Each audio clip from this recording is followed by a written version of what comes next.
ईर्ष्या थी भीम से। एक बार तो वो भीम को जहर पिला के नदी में भी बहा देते हैं। भीम डूबते डूबते नागलोक में पहुंच जाते हैं। जब नागलोक में पहुंचे तो नागलोक का जो चौकीदार था सर्प, वो डरने वाला था। तब दूसरा चौकीदार कहते कि अरे भैया, ये बालक यहाँ आया कैसे? चलो इसे अपने मालिक के पास ले चलते हैं, अपने राजा के पास। जब भीम को लेकर के नागों के राजा के पास पहुंचते हैं तो नागों के राजा कहते कि ठहर जाओ, ये बालक तो बेहोश है, ये तो जानबूझ करके यहाँ नहीं आया, इसके होश में आने का इंतजार करते, आखिर पता तो करे कि ये कौन बालक है जो आखिर नागलोक तक जीवित आ गया। भक्तों, भीम के शरीर के अंदर पहले से ही जहर था, क्योंकि दुर्योधन और दुशासन ने भीम तो पहले से ही बचपन से ही खूब भोजन को प्रेम करते थे। दुर्योधन दुशासन लालच में ले गए कि चलो भीम, आज से हमारी तुम्हारी लड़ाई खत्म, चलो हम तुम्हें खीर खिलाते हैं। भगोना भर खीर बनाए थे, उसमें जहर मिला दिए थे। बचपन की बात है, गुरु आश्रम की बात है। भीम पूरी भगोनी का खीर अकेले पी गए, जहर असर कर गया, बेहोश हो गए। दुर्योधन दुशासन चटाई में लपेट करके नदी में ढकेल दिए। भारी शरीर के बहते बहते पहुंच गए नागलोक। अब यहाँ नागराज इंतजार कर रहे हैं फुफकार मारते हुए कि कौन है ये बच्चा, कब होश में आएगा। प्रिय भक्तों, थोड़ी देर बाद भीम होश में आ जाते हैं। क्यों? क्योंकि हम ऐसा कहते हैं कि लोहे लोहे को काटता है। शाठ्यम समाचरे, जो जैसा व्यवहार का है उसके साथ वैसा व्यवहार करना चाहिए, तो कट हो जाता है, उसका असर नहीं पड़ता है। ठीक उसी प्रकार भीम के शरीर में विष था। जब वो नागलोक में पहुंचते तो नागलोक में भी चारों तरफ सर्पों का विष था। तो बाहरी विष और अंदर के विष का जब मेल होता है तो विष का असर कट जाता है। ठीक उसी प्रकार जब हम किसी खतरनाक बीमारी का, हेपेटाइटिस ए, हेपेटाइटिस बी का जब हम 3 महीना का डोज लेते हैं इंजेक्शन, तो उसमें क्या करते हैं, वो दवाई नहीं देते हैं, वो स्वयं उस बीमारी का एक अणु, एक कीटाणु हमारे शरीर में छोड़ देते हैं, लेकिन उसके वो गुण निकाल लिए जाते हैं जिसके कारण हेपेटाइटिस ए, हेपेटाइटिस बी होती है। तो वो शुक्राणु आपको बीमार नहीं करता बल्कि आपकी रक्षा करता है। और जब बाहर से कोई हेपेटाइटिस ए या हेपेटाइटिस बी का शुक्राणु आपके अंदर आता है तो आपके अंदर जो वैक्सीनेशन है, वैक्सीन से जो शुक्राणु आपके शरीर में पहुंचता है वो उस बाहरी आए हुए शुक्राणु को लड़के नष्ट कर देता है। इसलिए हम वैक्सीन करवाया करते हैं। तो प्रिय भक्तों, इसी प्रकार भीम जी के शरीर में अंदर विष पनप रहा था। जब नागलोक में पहुंचे तो बाहर का विष और अंदर का विष एक दूसरे के टकराव से नष्ट हो गए। भीम को होश आया। अब नागराज पुकारते हुए पूछ रहे कि बालक तू कौन है? बालक कह रहा है मेरा नाम भीम है। तू यहाँ कैसे आ गया? अब तू नागलोक में आ गया है, तू यहाँ से जीवित नहीं जा सकता, अब हम तुझे डस करके तेरी मृत्यु कर डालेंगे। तो भीम भी ललकार नहीं सह पाता है, कहता है कि ठीक है, चलो, मैं भी कुंती का पुत्र भीम हूँ और कोई कम बलवान नहीं हूँ, मैं तुमसे युद्ध करने के लिए तैयार हूँ। तत्पश्चात यदि मैं हार जाऊं तो तुम मुझे डस लेना। जैसे ही नागराज सुनता है कि कुंती पुत्र भीम, बालक किसके पुत्र हो? कुंती का।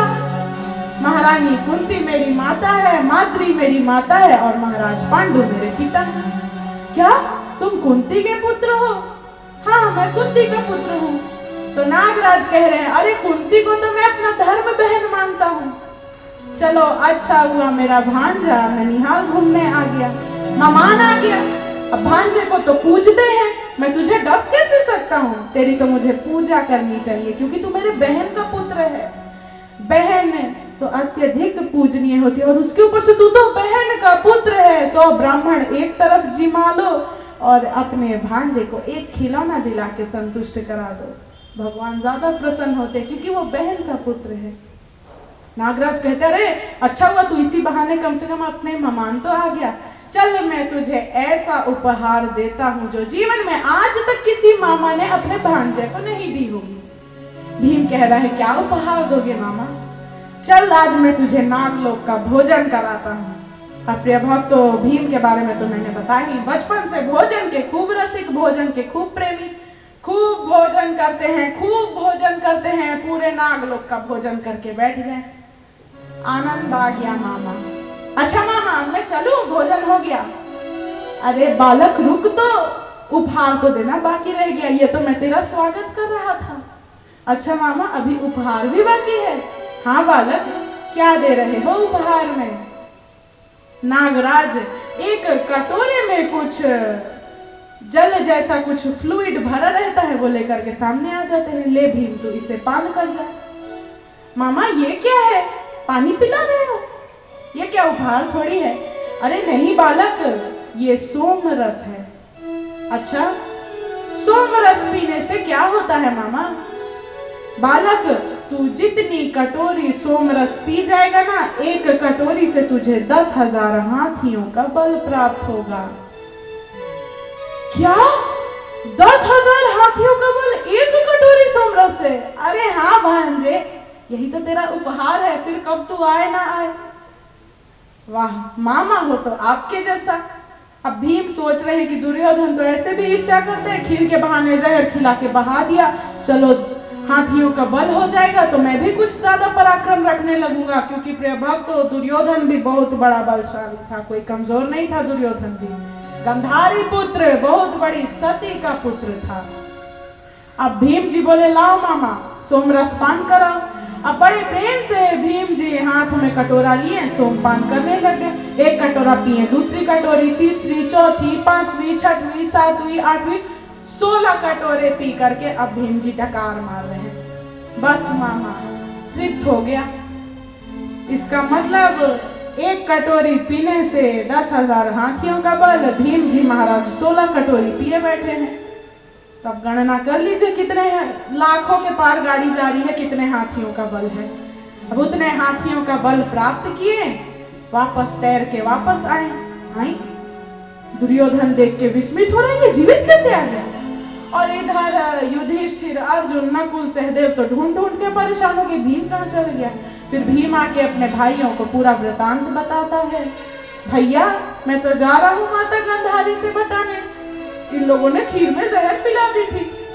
तो युधिष्ठिर जी मना करते हैं कि नहीं बालक, है तो आखिर तेरे ही भाई, न्याय है चाहे कुन्यायी है, जैसा भी है अपना भाई है, हमसे छोटा है, बालक है, चलो चलो कोई बात नहीं।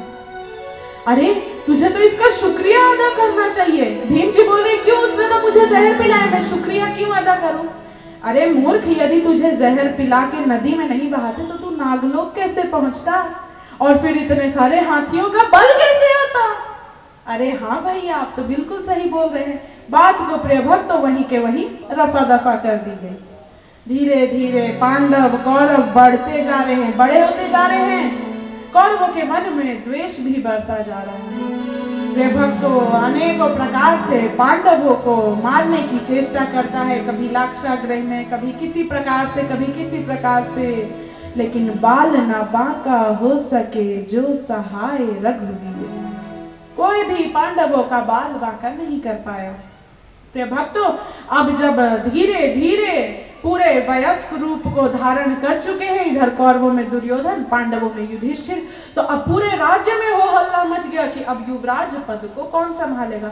युवराज वो होता है कि जब राजा सिंहासन त्याग देगा तब युवराज राजा बन जाएगा।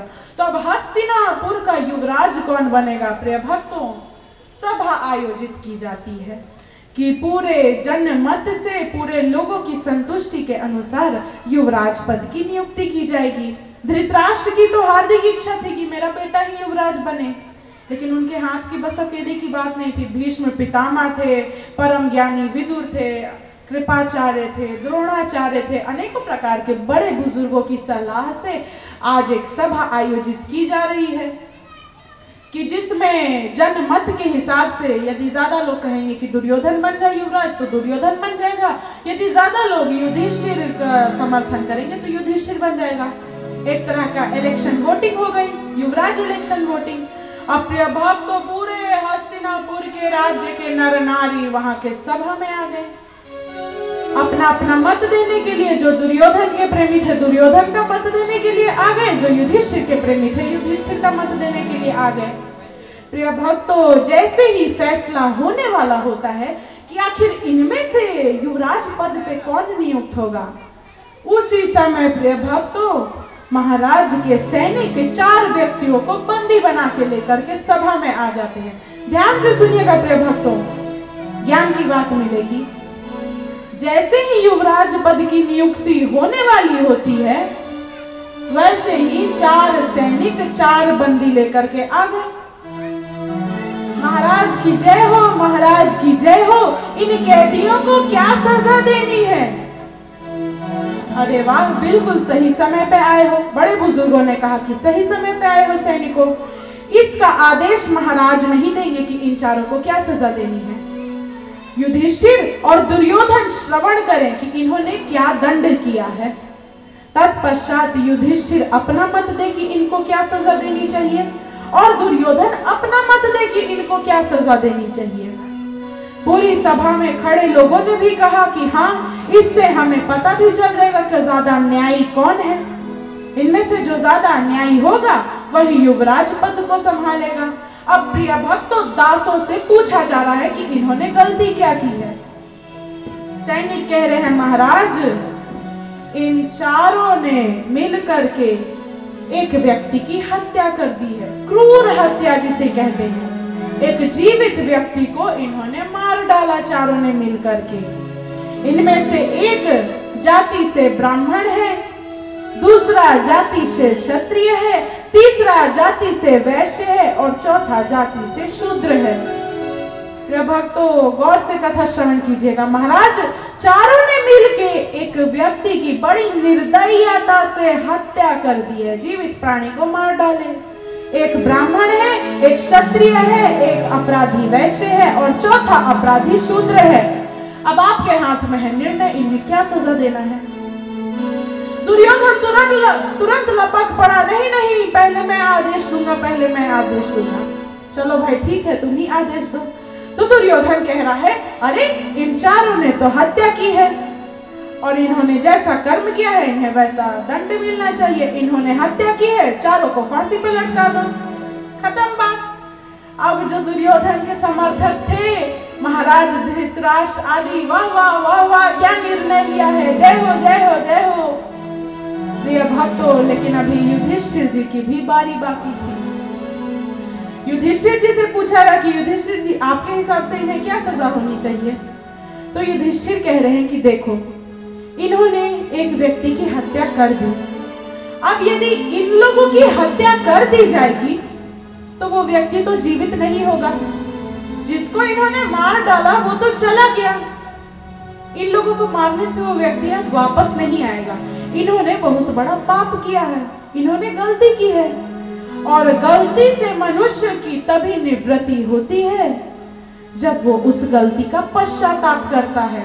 इसलिए अब हमें इनसे पश्चाताप कराना चाहिए, न कि इनकी हत्या करनी चाहिए। क्योंकि आज यदि मैं इन्हें मृत्यु दंड दे दूंगा तो ये अकाल मृत्यु में मर जाएंगे, फिर प्रेतात्मा में भटकेंगे, फिर 84 लाख योनियों का चक्कर लगाने पे कभी इन्हें दुर्लभता से मनुष्य योनि की प्राप्ति होगी। इसलिए हम इनके साथ ऐसा अन्याय क्यों करें, इनसे पश्चाताप करवाते हैं ताकि इनकी गलती सुधरे और तत्पश्चात जब ये पश्चाताप कर लेंगे तो ये दोबारा से पवित्र हो जाएंगे और फिर पवित्र होके प्रभु की भक्ति करके इन्हें ना तो प्रेतात्मा में भटकना पड़ेगा, ना 84 लाख योनियों में जन्म लेना पड़ेगा, सीधे पश्चाताप करके प्रभु की प्राप्ति करेंगे। जाएगा जब यहाँ से तो प्रभु से युधिष्ठिर से पूछा जा रहा है,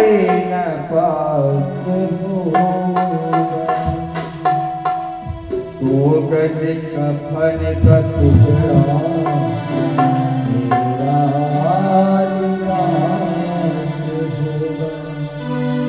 तो हमें भी पश्चाताप करने लगे। जब बड़े बड़े राजा महाराजाओं को पश्चाताप करना पड़ा तो हमारी क्या बात है। आज आप भले ही कुछ भी कर लो, समय ठीक है, लेकिन एक दिन ऐसा आएगा, पता है कैसा, कि दे देगा आग तुझको बेटा जो खास होगा, 2 गज कफन का टुकड़ा तेरा लिबास। उस दिन थोड़ी आपका दिल चलेगा कि मैं पार्टी में कभी जाऊंगी जब 5,000 की शादी मिलेगी। जाएगा जब यहाँ से कुछ भी न पास होगा, 2 गज कफन का टुकड़ा तेरा लिबास होगा।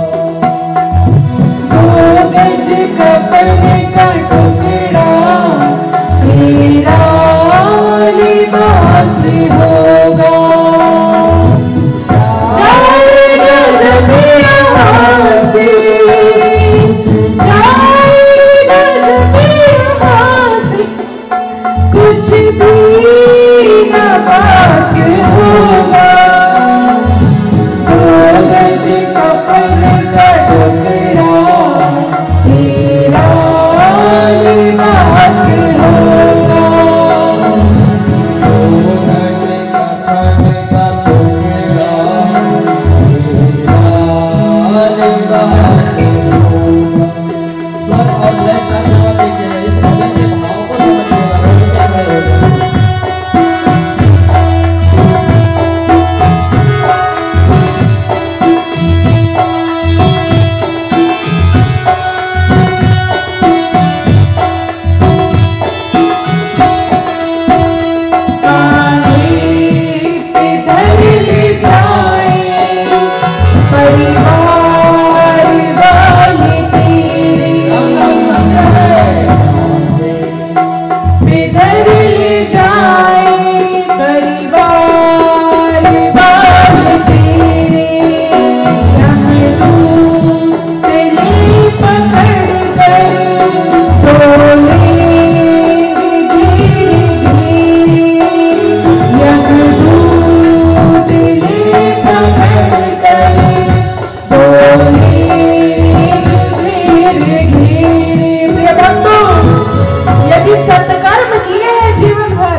त्यागेंगे, जब यहाँ से जाएंगे तो सुंदर भगवान के पार्षद दिखेंगे, और यदि पाप किए हैं तब तो यमदूत ही दिखेंगे।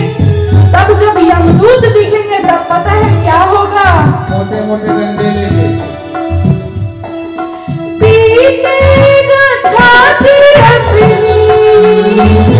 पीटेगा छाती अपनी, मनवा उदास होगा, दो गज कफन का टुकड़ा तेरा लिबास होगा, दो गज कफन का टुकड़ा तेरा लिबास होगा।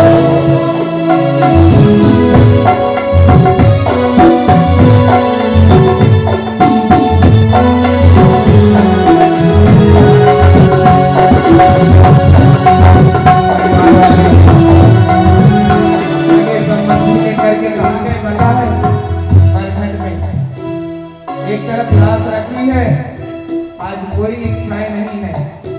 अब क्या हो रहा है वहाँ पता है, जल्दी करो, शाम हो जाएगी तो रात भर में रहना पड़ेगा।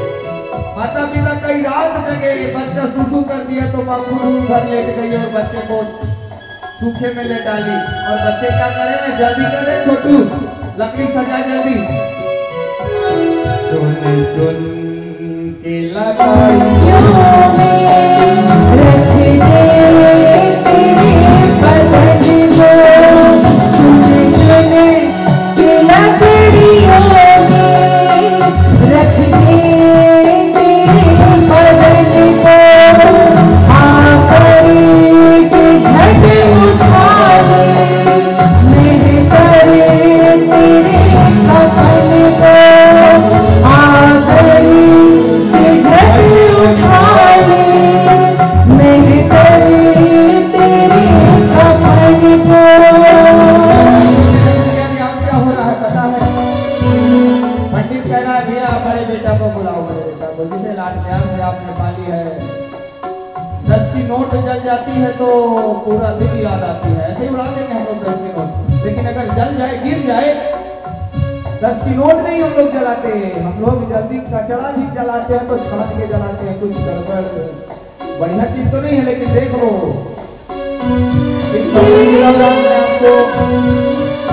इस शरीर पर आपको गुमान हो जाता है। हमारे भैया भागवत कथा करवा है, और भागवत कथा काय की भागवत कथा, अहंकार मत कर प्यारे। जिस शरीर पर तू अहंकार कर रहा हो, शरीर की कमी आपने भाइलोसन ग्रेड जानी है, हर चीज की एक औकात होती है। हम अपने शरीर की कभी औकात तुलना की है किसी से? मैंने एक बार किया था तो पता है, करते करते करते 1 साल लग गया। तो एक दिन मैं एक यजमान के घर गया, यजमान अपने नौकर को आदेश दे रहा, अरे बेटा देख मैं मेरी शर्ट फट गई है, इसे संभाल के रख दे, गाड़ी पोछ लेके काम आएगा। हम बोले मेरे समस्या का समाधान हो गया। हमारे शरीर से ज्यादा औकात वो फटे हुए कपड़े की। आप ही सोचिए कि जब आपकी साड़ी फटती तो आप क्या करती हैं, जला देती है, फेंक देती है? नहीं, दोनों नहीं करती, संभाल के, अरे बहू साड़ी फट गई है, रख दे, बर्तन पोछने के काम आएगी, बाई को दे देना, घर में पोछा लगा दे। मेरी माँ माताओं ये शरीर तो फटता भी नहीं है, टूटता भी नहीं है, सड़ता भी नहीं है, मात्र सांसों का आना जाना बंद हो जाता है। बताइए ना कहाँ रखते हैं? हटा हुआ कपड़ा संभाल के रखा जाता है। अब वही बच्चा आप पर क्या उपकार करता है, देखिए।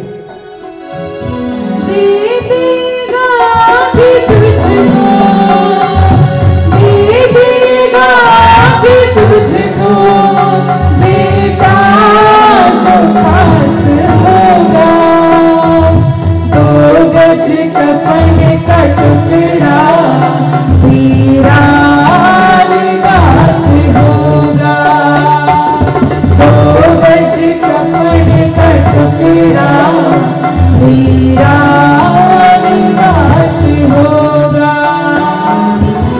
जाएगा जब यहाँ से, जाएगा जब यहाँ से, कुछ भी न पास होगा, 2 गज कफन का टुकड़ा तेरा लिबास होगा।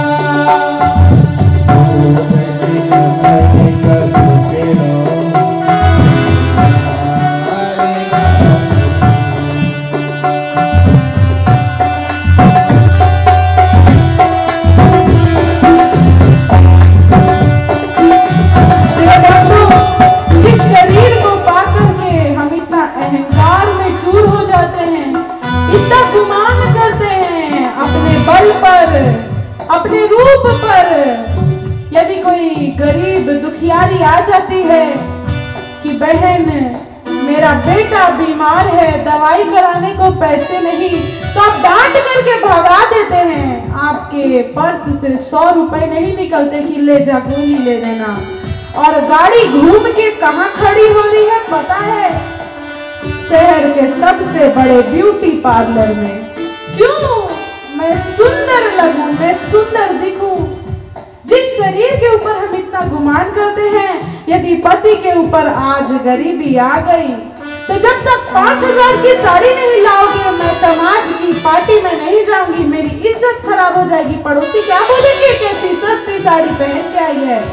और जब वही पति चकाचक कमा के महीने की गड्डी देता है तो त्रिया चरित्र जाने नहीं कोई। मैं तो बहुत सौभाग्यशाली थी जो मेरा विवाह आपसे हुआ, बड़े प्रेम से। अब जब आपका बेटा उसको आग देता है ना, उसी उतने सुंदर सजाए संवारे शरीर को, इसकी औकात तो आपको पता चली गई। अंत में इस शरीर को जिसको पा करके इतना अहंकार करते हैं ना, गलत बात है, नहीं करना चाहिए। इसका परिणाम क्या होता है पता है? मिट्टी में मिले मिट्टी, बाकी की राख होगी। मिट्टी में मिले मिट्टी, की खाक होगी। सोने सी तेरी काया, जल कर की राख होगी। सोने सी तेरी काया, जल कर की राख होगी। माता जी ठाकुर होने में आ जाइएगा। ठीक है पंडित जी, ठाकुर जी बुलाएंगे तो जरूर आएंगे। आएंगे अभी एक दिन ही मैं यहाँ भैया अशोका हाइट में मैं भागवत करवा रहा हूँ, आइएगा।